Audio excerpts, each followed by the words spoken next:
Gurur Brahma, Gurur Vishnu, Guru Devo Maheshwara, Guru Deva Param Brahma, Tasmai Shri Gurave Namaha.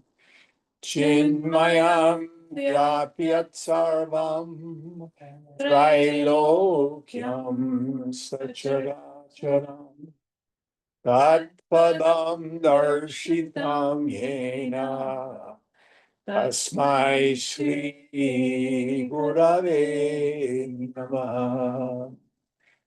Tvameva Mata cha Pita Tvameva Tvameva bandhuscha sakha Tvameva Tvameva vedya dravidam Tvameva Tvameva sarvam mama deva deva Tvameva sarvam mama deva deva.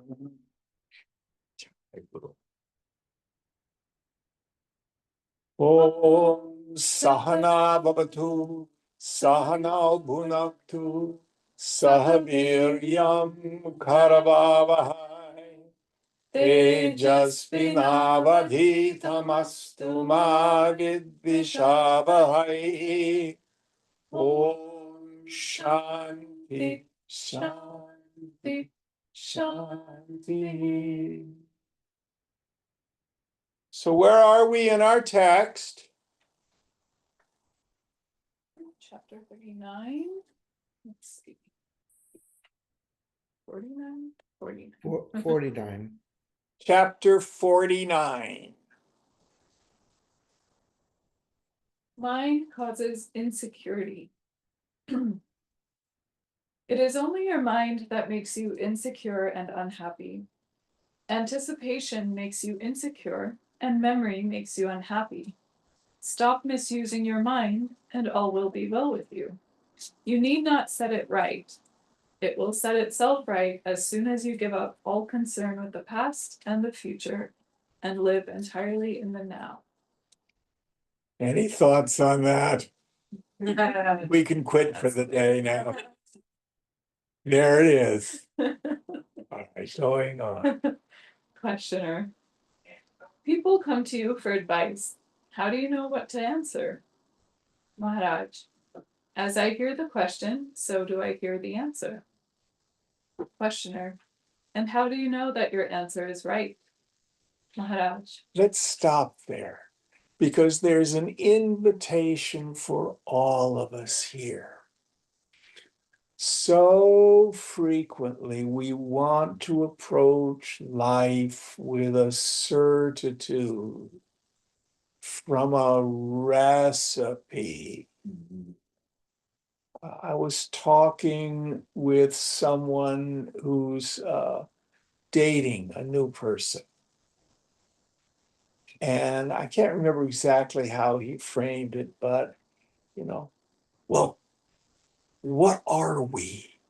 What's the nature of our relationship? Are we dating? Are we boyfriends? There was this need to put a label on life. Am I making sense? Mm-hmm. Yes. This keeps us from experiencing what really is. Certainly, frequently will intimidate other people. And we've lost all real sense of spontaneity. So the invitation here is allow life to be as it immediately is, without the compulsion to define, to project, oh, this is just like my blah, blah, blah, blah, blah, blah, blah, blah. I had a friend who was a Jungian, and I was very fond of her husband. This was an older couple, and he came from much of the same social background as my father. And I found him delightful. And we had a lot in common. And the wife, who was a Jungian psychologist, kept saying, "Oh, John is your father. Oh, John is your father." No, no, John is John, whom I really care for. But she kept trying to put it into a bottle. And that's not life. That's not life.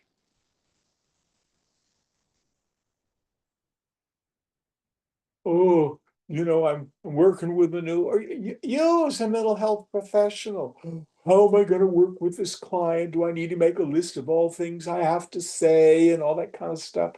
I'm sure, when you're training, you've had colleagues who want to approach it out of anxiety Me too. with a recipe. Yeah. And as soon as you do that, you're not present to the other person. You will know in your healing work. I hope to God you trust your intuition. Sometimes. But you have innate wisdom. You have innate wisdom. We all do.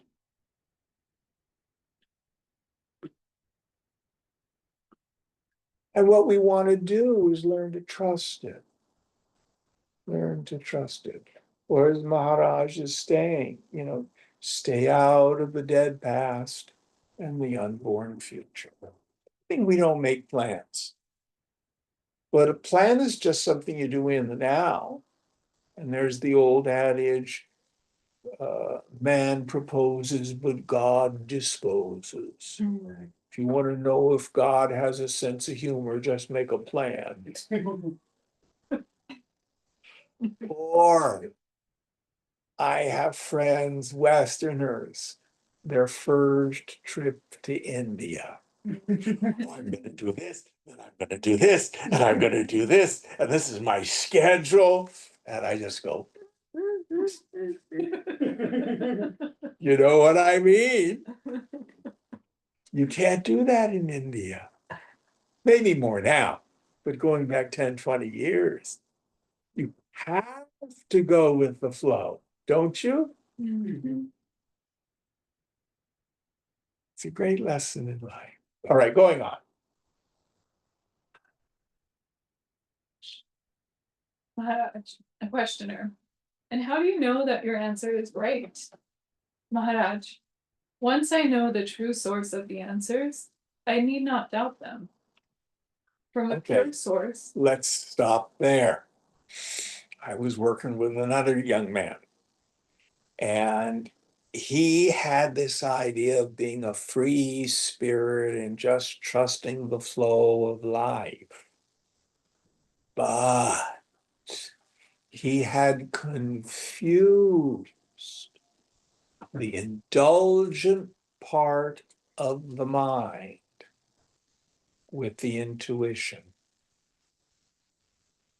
The indulgent part of the mind is that which is addicted to, attached to likes and dislikes. The end result, when he was in India, he was drunk. He was telling me about, he was running out of money. He ended up in a hotel in Nepal. So he just left without paying the bill. I'm a free spirit, you know. That's not freedom. That's not liberty. That's license. And there's a difference. Before we can begin to trust the intuition, we have to move through the state of giving up our attachments to the outcome of events, to the karma phala. That's the term Gita uses. What's karma phala? Karma phala in Hindi. The fruit of action. The fruits of action. In Gita, Krishna says, thy right is to work alone, never to its fruits. He says, I am the karma phala data. I am the giver of the fruits of action. You never know what's going to happen. Your thing with your almost roommate.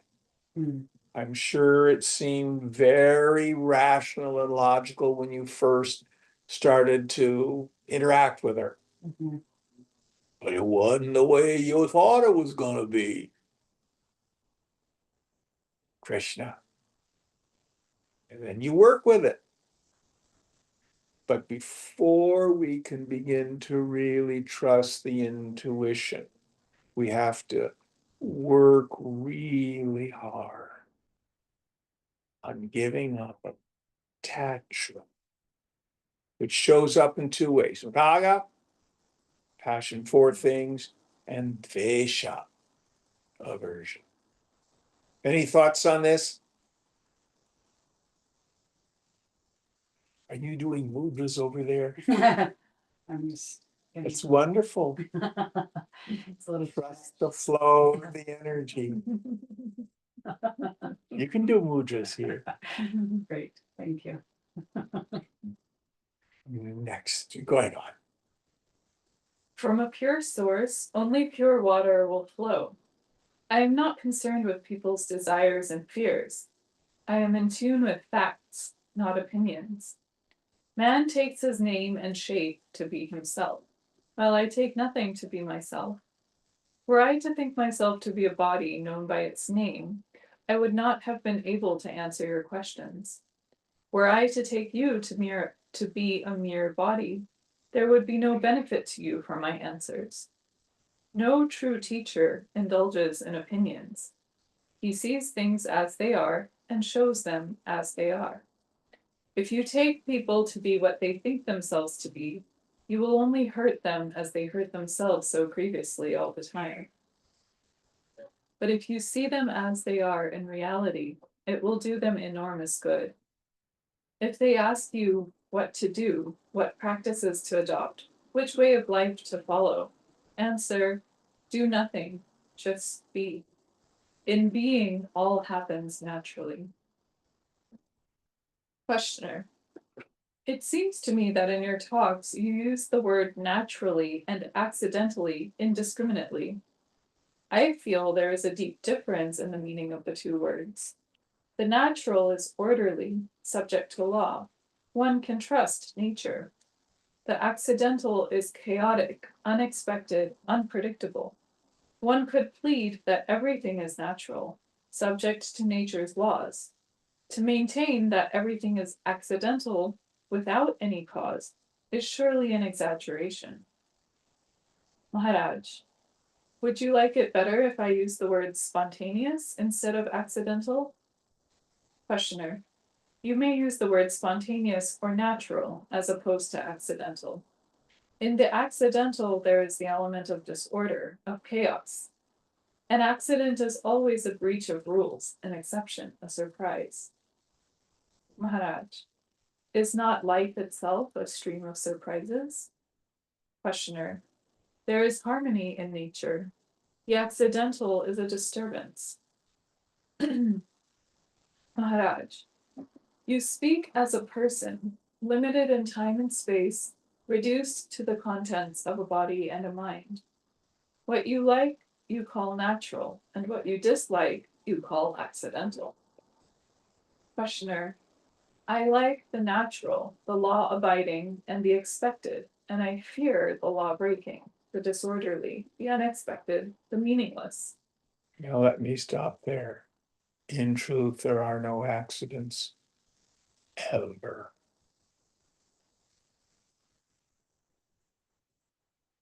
Cosmic law is never broken. What we may call an accident is something happens and we're unable to see the chain of cause and effect. That's all. And if it's an accident we like, we call it a miracle.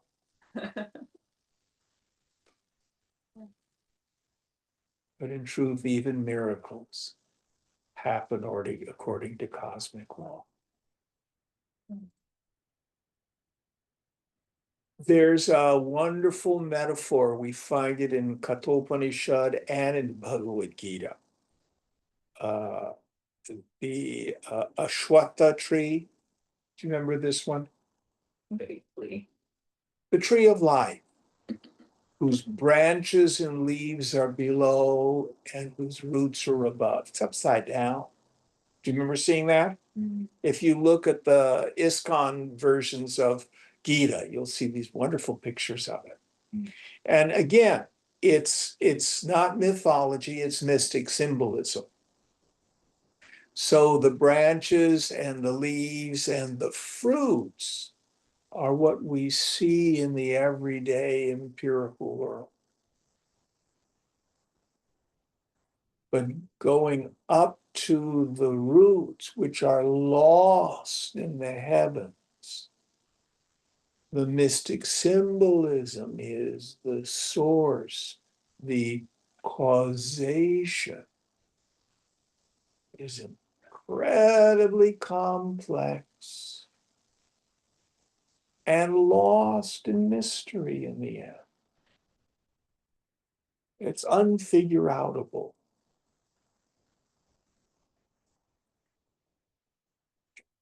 Going on.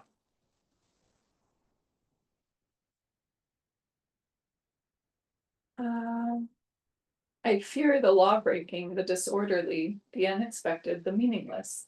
The accidental is always monstrous. There may be so-called lucky accidents, but they only prove the rule that in an accident-prone universe, life would be impossible. Maharaj, I feel there is a misunderstanding. By accidental, I mean something to which no known law applies. When I say everything is accidental, uncaused, I only mean that the causes and the laws according to which they operate are beyond our knowing or even imagining. If you call what you take to be orderly, harmonious, and predictable natural, then what obeys higher laws and is moved by higher powers may be called spontaneous. Thus we shall have two natural orders, the personal and predictable, and the impersonal or superpersonal and unpredictable. Call it lower nature and higher nature, and drop the word accidental. As you grow in knowledge and insight, the borderline between lower and the higher nature keeps on receding, but the two remain until they are seen as one. For in fact, everything is most wonderfully inexplicable. Questioner, science explains a lot. Maharaj, science deals with names and shapes, quantities and qualities, patterns and laws. It is all right in its own place. But life is to be lived. There is no time for analysis. The response must be instantaneous. Hence the importance of the spontaneous, the timeless. It is in the unknown that we live and move. The known is in the past. So let's stop there for a moment. In truth, laws of cause and effect laws of logic, our imagination.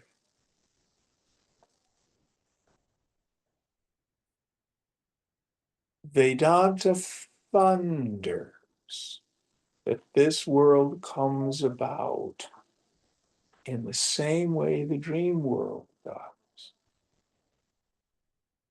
So, for example, have any of you ever had a flying dream? Yes, no? Yes. To the dreamer, flying seems logical. You never question its impossibility. Or if you say, oh, isn't this strange? I'm flying, but you don't doubt it. Do you see what I'm getting at? Yeah. Whereas in this world, the car runs because I put gas in it or I charge up the battery. My husband behaves because I yell at him. Call it my wish.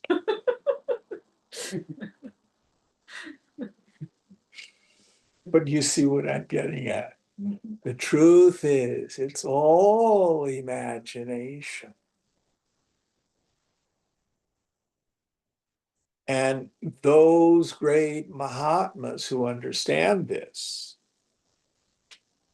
what we see around them, or sometimes because of great belief, what we call miracles. So, for example, I suspect, I have not actually heard anybody talk about it, that apparently miraculous things happen around Amma. Is that true? Yeah. Yeah. What does that mean? It means we see things that defy our understanding of natural law, meaning physical, scientific law. But it's not confined to Amma. You know, if you're Catholic and you go to Lourdes, the place is loaded with crutches. Why? Cripples walk in and people walk out without their crutches. Because there's a metaphysical law operating, the law of Sankalpa. How does this world come about? Sankalpena, by means of imagination, intention. There's no such thing as a material, physical world separate or apart from consciousness.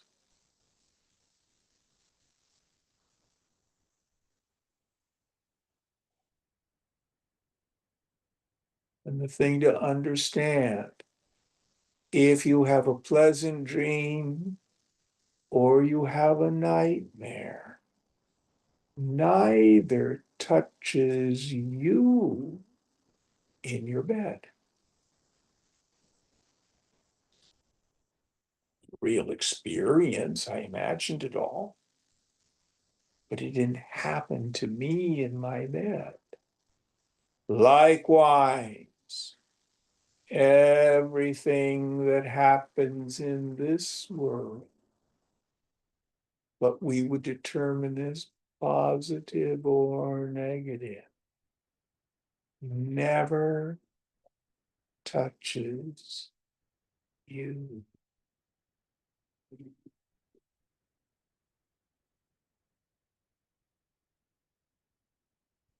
Going on.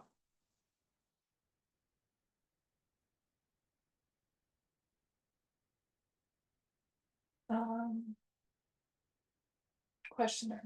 I can take my stand on what I feel I am. I am an individual, a person among persons. Some people are integrated and harmonized, some are not. Some live effortlessly, respond spontaneously to every situation correctly, doing full justice to the need of the moment, while others fumble, err, and generally make a nuisance of themselves. The harmonized people may be called natural, ruled by law, while the disintegrated are chaotic and subject to accidents. Maharaj, the very idea of chaos presupposes the sense of the orderly, the organic, the interrelated. Chaos and cosmos, are they not two aspects of the same state? Questioner. But you seem to say that all is chaos, accidental, unpredictable. Maharaj. Yes, in the sense that not all the laws of being are known, and not all events are predictable. The more you are able to understand, the more the universe becomes satisfactory, emotionally and mentally. So let's stop there for just a moment. Even at the physical realm, from when I grew up and started to take science in the fourth or fifth grade, the paradigm was the Big Bang. They decided the universe is, what is it, 14.8 billion years old. But now with the James Webb Telescope, they're finding things at the far reaches. But what it does is it looks back in time because it takes time for light to get to us. That their model isn't working. There are things there that shouldn't be there.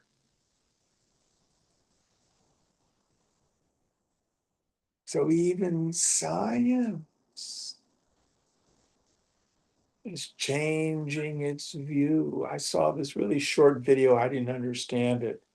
There are quantum computers where they're using spooky entanglement at a distance, where information transmits instantaneously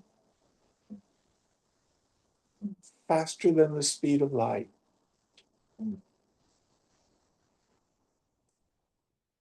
I don't understand. But all our apparent laws are at best working hypotheses. So Maharaj's invitation is allow life to be mysterious. When we begin this work, we think the phenomenal world is real and what I see of it, I understand. It's gloom and doom, don't you know? God, mystery. And it's exactly the opposite.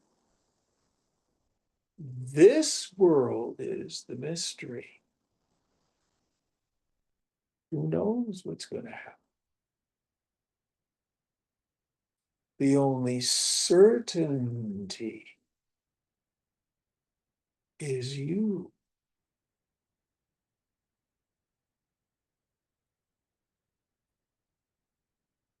Don't believe me? Look.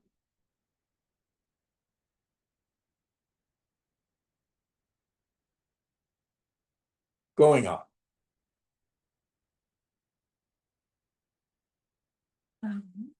The more you are able to understand, the more the universe becomes satisfactory, emotionally and mentally. Reality is good and beautiful. We create the chaos. Questioner. If you mean to say that it is the free will of man that causes accidents, I would agree. But we have not yet discussed free will. Maharaj.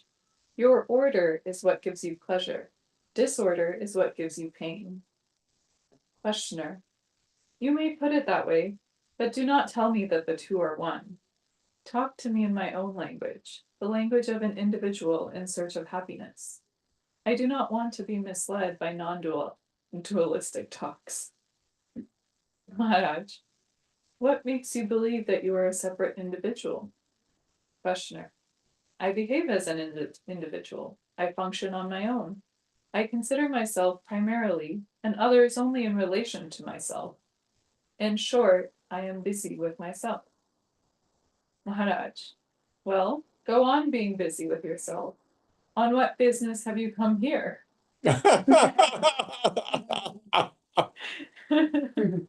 Questioner. On my old business of making myself safe and happy. I confess I have not been too successful.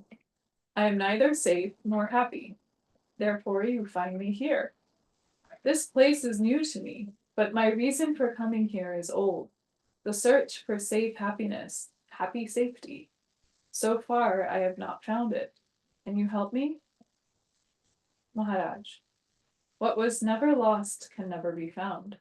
Your very search for safety and joy keeps you away from them. Stop searching. Cease losing. The disease is simple, and the remedy equally simple. It is only your mind that makes you insecure and unhappy. Anticipation makes you insecure, and memory makes you unhappy. Stop misusing your mind, and all will be well with you. You need not set it right. It will set itself right as soon as you give up all concern with the past and the future and live entirely in the now. Questioner. But the now has no dimension. I shall become a nobody, a nothing. Maharaj. Exactly. As nothing and nobody, you are safe and happy. You can have the experience for the asking. Just try. But let us go back to what is accidental and what is spontaneous or natural. You said nature is orderly, while accidents are a sign of chaos. I denied the difference and said that we call an event accidental when its causes are untraceable. There is no place for chaos in nature. Only in the mind of man is there chaos. So what he's talking about, I was watching this video that they were saying that the largest tsunami happened, I think it was up in Alaska. There was an earthquake and a huge amount of land fell into like a fjord. And it was like a 600-foot tidal wave was created by it. Amazing. Was that an accident? Or was it all according to physics? Someone had a little hut there on the shore, a terrible accident. But no. And it wasn't caused by people. It's the earth doing what it does.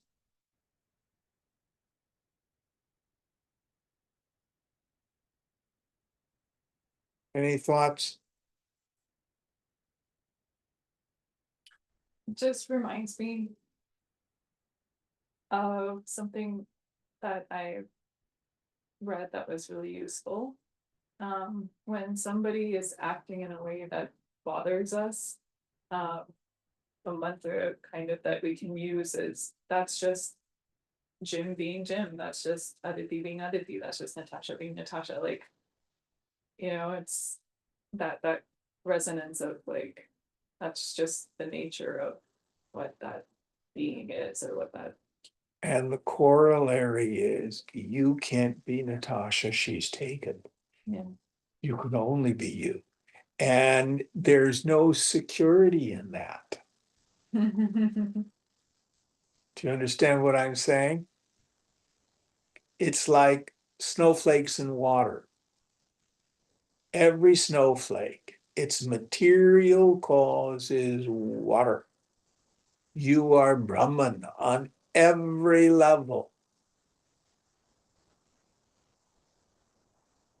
But the Namarup, the name and form, it's like snowflake. Every snowflake is completely individual. This moment in time, this particular body, mind, intellect with its karmic predicament, completely unique and wonderful.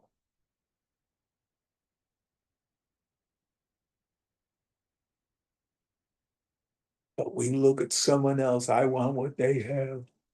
I want to be different, or I want them to be different. Sorry. going on.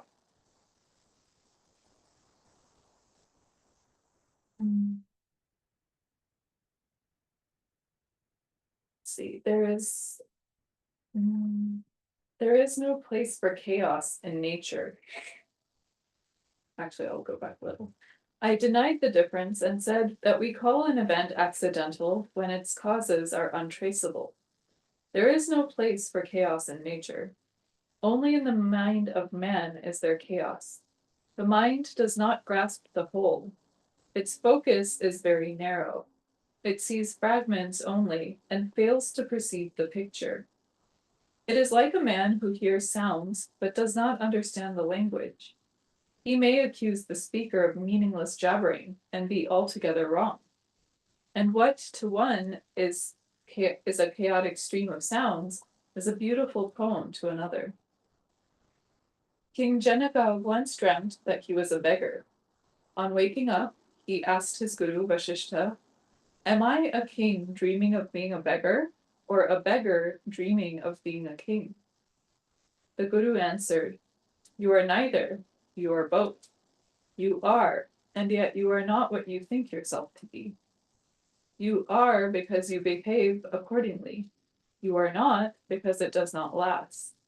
Can you be a king or a beggar forever? All must change. You are what does not change. What are you?" Janaka said, "Yes, I am neither king nor beggar. I am the dispassionate witness." The Guru said, "This is your last illusion, that you are a jnani, that you are different from and superior to the common man. Again, you identify yourself with your mind. In this case, a well-behaved and in every way exemplary mind. As long as you see the least difference, you are a stranger to reality. You are on the level of the mind. When the I am myself goes, the I am all comes. When the I am all goes, I am comes. When even I am goes, reality alone is, and in it, every I am is preserved and glorified. Diversity without separateness is the ultimate that the mind can touch. Beyond that, all activity ceases, because in it, all goals are reached and all purposes fulfilled. Questioner: once the supreme state is reached, can it be shared with others? Maharaj: the supreme state is universal, here and now. Everybody already shares in it.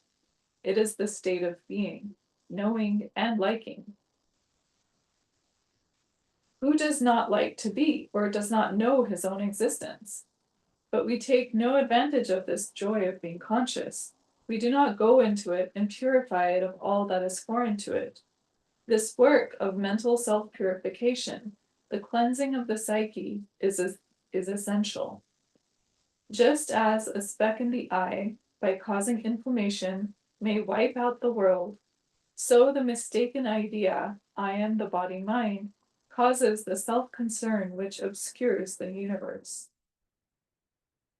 It is useless to fight the sense of being a limited and separate person unless the roots of it are laid bare. Selfishness is rooted in mistaken ideas of oneself. Clarification of the mind is yoga. And that's the end of the chapter. Any thoughts?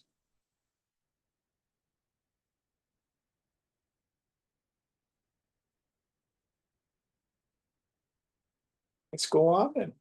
Chapter 50. Self-awareness is the witness. Pure awareness becomes self-awareness. When there is a self, self-awareness is the witness. When there is no self to witness, there is no witnessing either. Questioner: you told me that I can be considered under three aspects: the personal, vyakti, the superpersonal, vyakta, and the impersonal, avyakta. The avyakta is the universal and real pure I. The vyakta is its reflection in consciousness as I am. and the vyakti is the totality of physical and vital processes. Within the narrow confines of the present moment, the superpersonal is aware of the person, both in space and time, and not only one person, but also the long series of persons strung together on the thread of karma. It is essentially the witness as well as the residue of the accumulated experiences, the seed of memory, the connecting link, the sutratma. It is the man's character which builds and shapes from birth to birth. The universal is beyond all name and shape, beyond consciousness and character, pure unself consciousness being. Did I put your views rightly? Maharaj. On the level of the mind, yes. Beyond the mental level, not a word applies. Questioner. I can understand that the person is a mental construct, a collective noun for a set of memories and habits.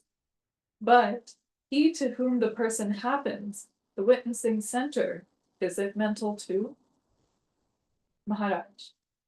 The personal needs a base, a body to identify oneself with, just as a color needs a surface to appear on. The seeing of the color is independent of the color.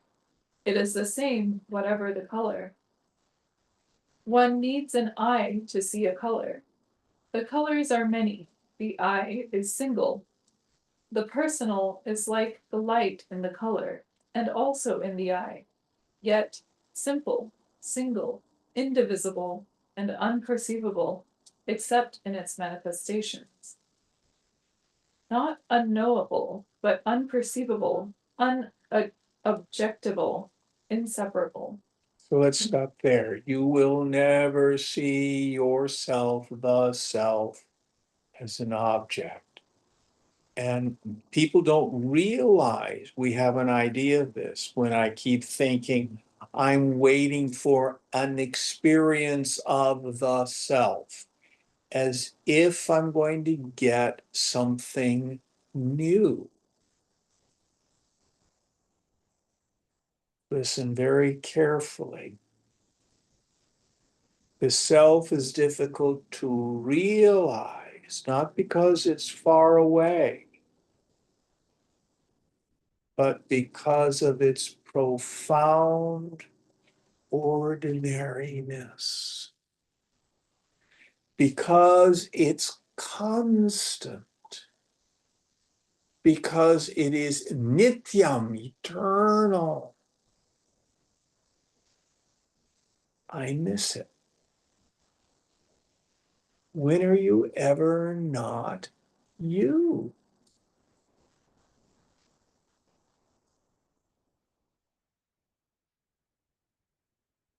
Find out that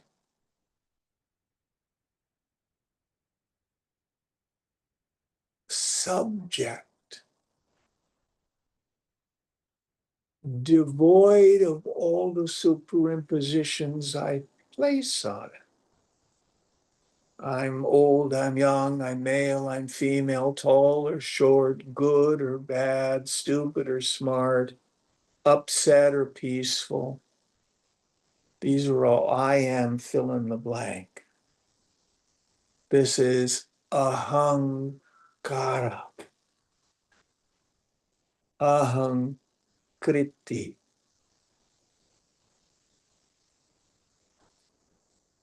But when are you ever not you? All we need do is examine what is that factor, me, that always is. Now in second chapter of Gita, verse 16, Krishna plays with these two words, sat and bhava. Sat here means existence. So we can say something is, something else doesn't exist. The table is, the chair is, the child of a barren woman doesn't exist. the horns of a hare don't exist.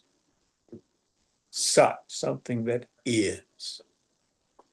Bhava means being.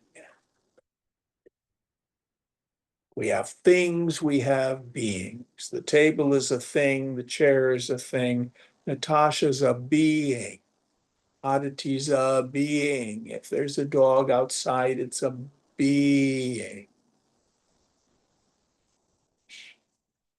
Things and beings.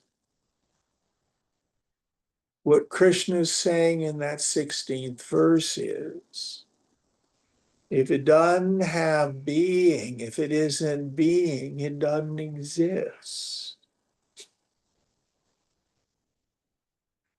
Only being really exists. If it exists, it is being.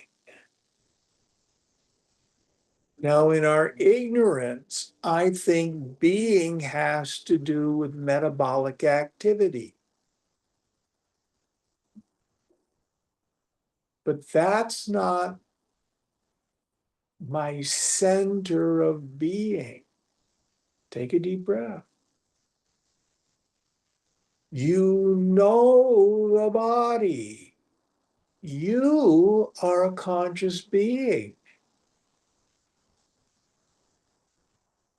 The body with relationship to you is jada, inert. Abhavaha, not being.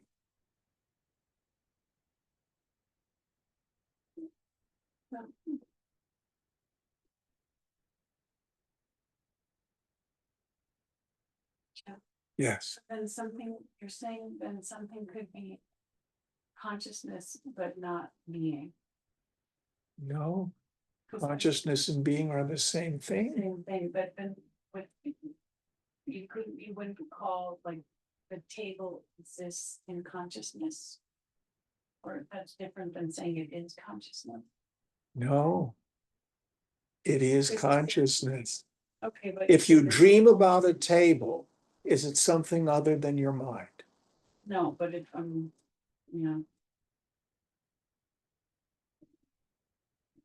Seeing this table and dreaming of a table is not essentially different. right. But it exists in consciousness.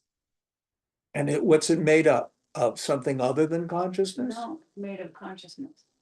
Yeah. So then being is a form of consciousness.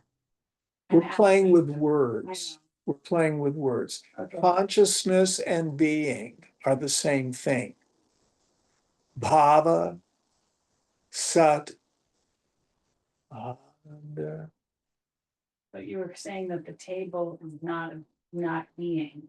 well, in the beginning, we think the table has existence but no being. That's not true in the end.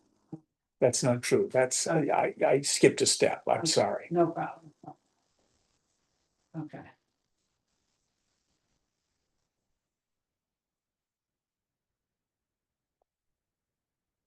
All right, going on.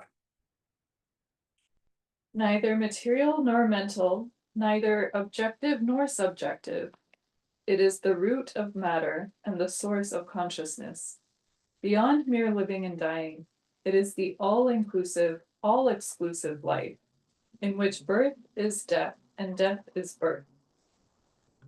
Questioner, the absolute or life that you talk about, is it real or a mere theory to cover up our ignorance? Maharaj, both. To the mind, a theory, in itself, a reality. It is reality in its spontaneous and total rejection of the false. Just as light destroys darkness by its very presence, so does the absolute destroy imagination. To see that all knowledge is a form of ignorance is itself a movement of reality. So when he says all knowledge, meaning all knowledge known by the mind, there is a knowledge that's outside of the mind. How do you know you were you? Your self-evidence is not mental. I'm not talking about the thought. Oh, I'm witnessing consciousness. Oh, I'm Chidakash. Oh, I'm bliss consciousness. Those are all thoughts. But are you you? That's a direct experience. It's not mental.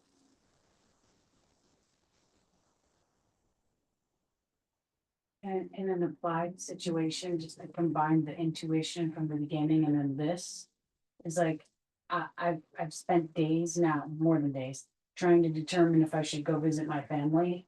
And it's a traumatic experience that I would be like essentially putting myself in. And so, but I have this sense of obligation. So I've been like deeply exploring all of that.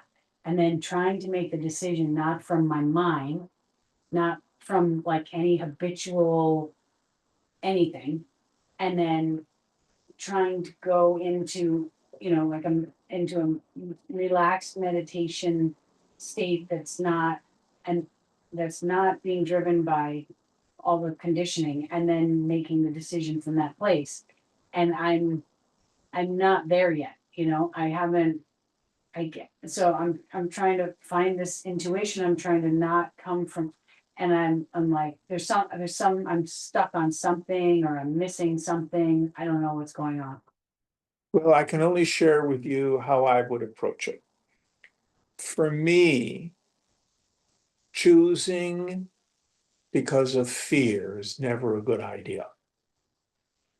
Fear is a lousy motivator and Yeah. usually rarely helps me. So if I'm afraid of something, now that doesn't mean I'm going to purposely jump off a building.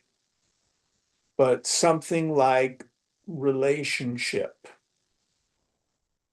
usually I get greater value by stepping into it, watching my reactivity, understanding nobody has the power to make me feel anything. Now, do they bring out sticks and beat you? Not physical things, but they're not appropriate. It's rough. I get it. I get it. But the problem is your knee-jerk, long habituated, hanging on to the childhood reaction where you interpret it as traumatic. It's all in your mind. And if you can have the yoga balam, the strength, the power of yoga, the viryam, to be in the situation and give it all the cosmic middle finger, then you can be free.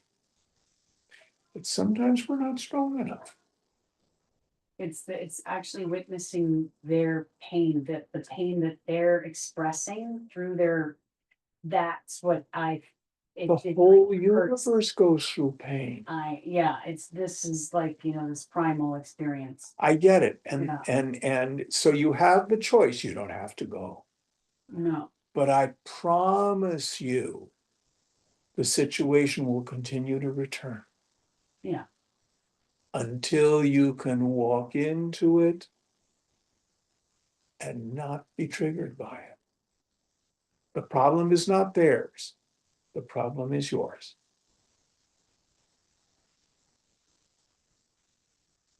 You have no chance of freedom as long as you think the problem is theirs. mhm. No, I don't feel like the problem is theirs. I feel like, I mean, they have problems. Yeah, we all have problems. Yeah, but I don't, I'm. But you're upset. Is it a good time to put myself in that situation? Only you can decide that. To me, if it arises, why not now? Because it's going to come back. I like more freedom. Freedom comes by moving into it, moving through it. But sometimes we're not ready for it. but we don't want to fool ourselves. Mhm.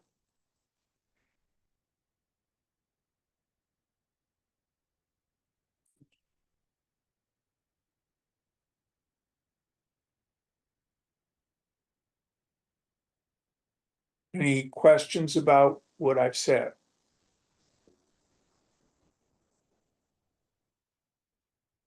The world is simply neutral. People behave in funny ways, whether they be our relatives or they be children starving in Gaza. It is just the world with its joys and sorrows. But if I'm disturbed, I have the attachment. I have the expectation. Mhm. I have the insistence. And it's because I want the world to be different than it is. Now, I'm not saying that we should deliberately go walking into uncomfortable circumstances. But life presents them. Life is the greatest guru.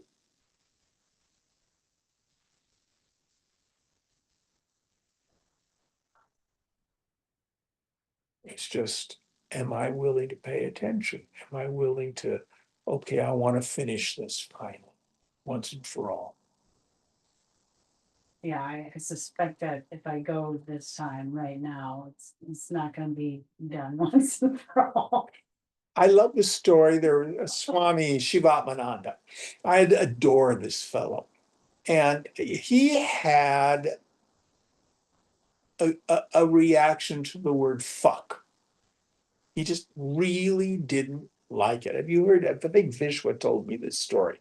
Have you heard it? Sounds familiar, yeah. Yeah. So rather than telling everybody, don't use that word fuck around me, he sat down and he wrote it out 1,008 times until the word fuck no longer upset him.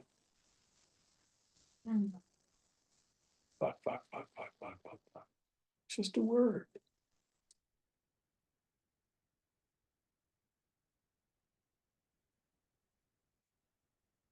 And all your family are people acting out their joys and sorrows, their pains and their attachments. And it's not about you.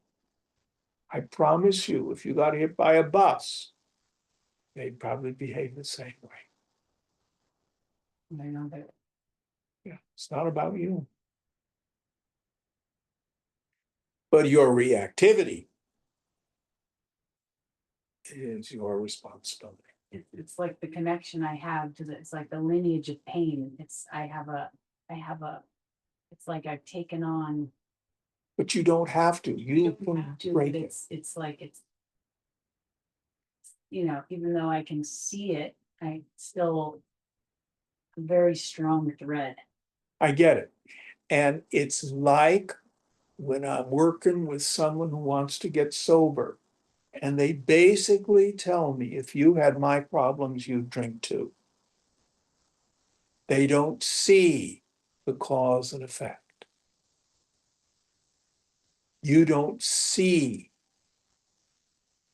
yet that your reactivity is the cause of your suffering. You can finish it. You can walk in there and just practice the inner silence, stay with your mantra, let them do their thing, be of service, be a warrior.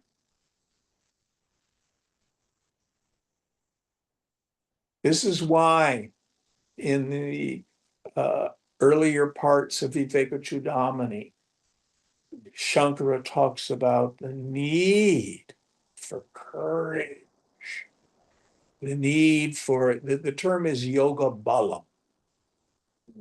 How would you translate that? Strength of The yoga. strength of yoga. Yeah. And virium, we get, I think, the English word virility from the same root, but it doesn't mean being a dude. It means being a warrior. It means having incredible courage. So that's what it takes. I see so many young people right now in the recovery community. And there's an idea that's going around like, oh, this room isn't safe. So and so said something that made me feel unsafe. Have you heard this Yeah. kind of language? Yeah. Obviously we want to do consciousness raising. If people have implicit bias, let them know about it. But you can't find safety by trying to change the world. It's an impossibility. It's an impossibility. The only safety is to understand at a very deep level. You're fine. You're okay. You can't be harmed or touched. Nobody has the power to make you feel anything. Now, if they're pulling out bricks and bats, that's another issue. But usually in family situations, when we're adults, that's not what goes on. It's just people's silly words. I had a dear friend, rest her soul, Susan Cotter. She died, well, a couple of years ago now. And when someone would go, she would go, aren't you powerful? She just laugh at them.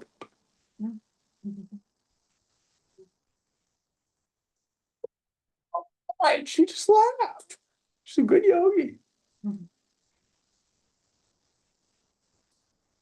She just wouldn't take it on. You don't have to.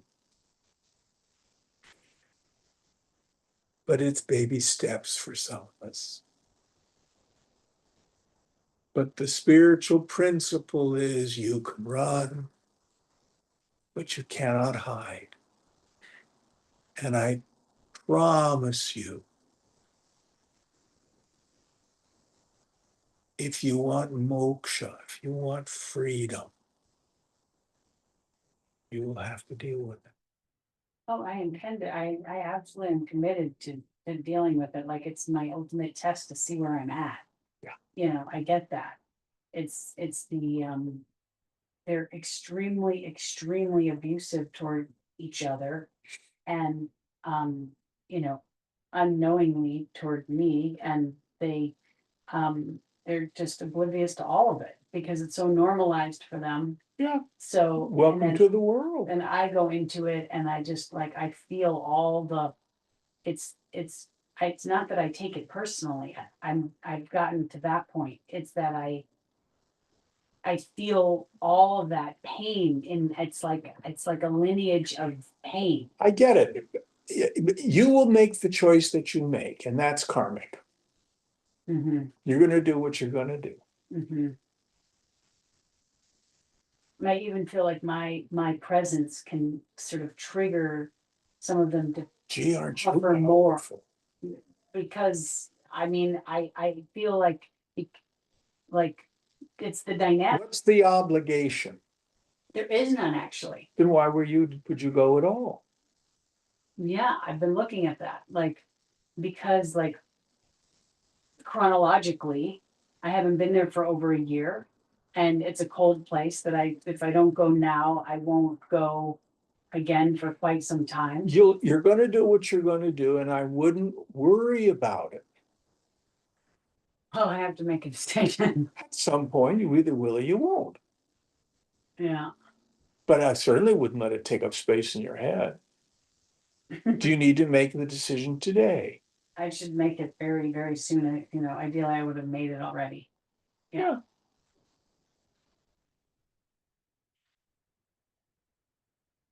Now, one of the things it says is, for the sannyasi, we give up attachment to family. Mhm.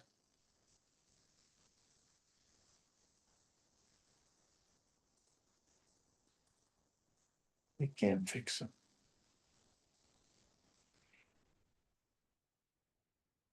No illusions about that. Anymore.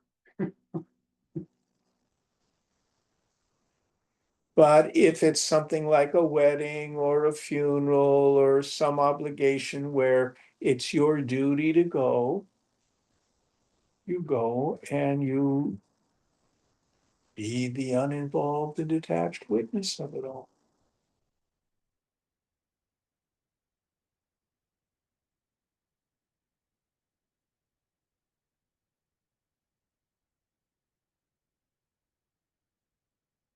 You'll know. All right, let's do a couple more.